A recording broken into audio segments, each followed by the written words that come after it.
Un des aspects qui m'intéresse actuellement, c'est les liens entre l'alimentation et la spiritualité.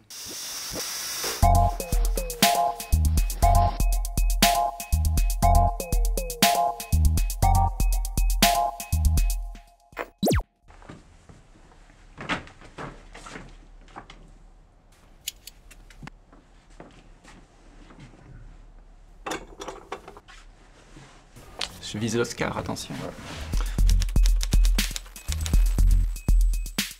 Je m'appelle Olivier Bauer, je travaille comme professeur de théologie pratique à l'Université de Lausanne. J'ai 57 ans, je suis père de 3 grands-enfants et grand-père d'un petit garçon. Et je suis passé du lac de Neuchâtel au lac Léman, mais pas par le chemin le plus direct, puisque j'ai fait une partie de tour du monde en famille, passant par Montpellier, par Tahiti, par Washington et par Montréal, avant de revenir m'installer en Suisse, à Lausanne.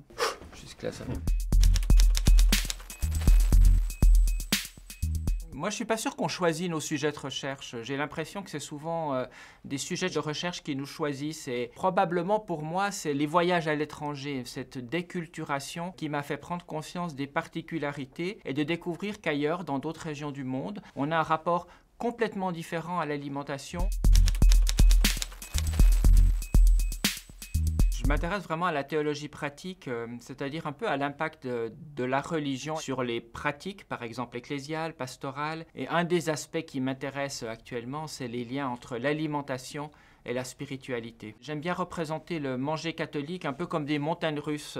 Vous savez, l'exemple type, c'est on a Mardi Gras, où on se gave le plus possible. Et puis le lendemain, on a le mercredi des cendres, où commence le jeûne. Et puis ensuite, on va varier des moments de réjouissance, d'agape, et puis des moments plutôt de jeûne. Du côté de protestants, je dirais, on a un peu une ligne droite.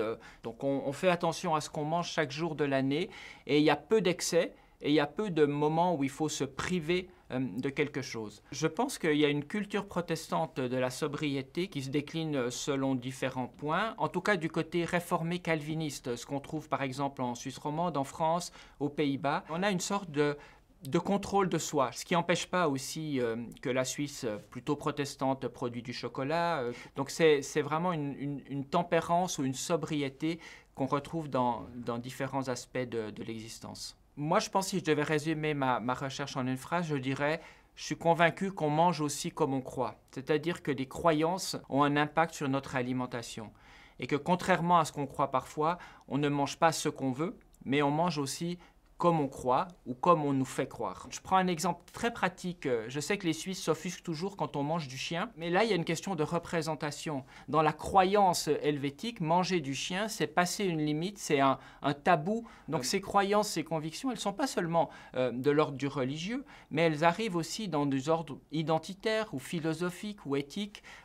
Et je trouve que c'est ça qui me semble intéressant, d'essayer d'en démonter le mécanisme. Pas grand-chose d'autre à ajouter, je crois.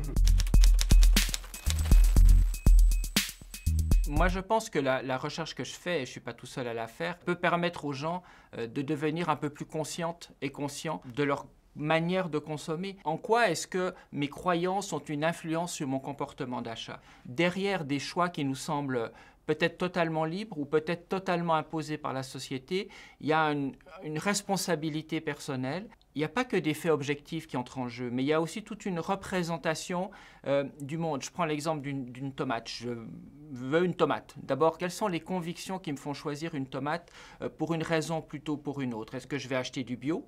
Est-ce que je vais acheter du local? Est-ce que je vais l'acheter dans un supermarché? Est-ce que je vais l'acheter chez un producteur? Est-ce que je la fais pousser moi-même?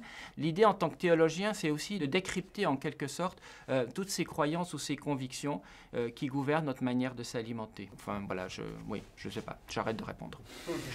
Je fais la grève. La grève de la faim, FIN, c'est ça.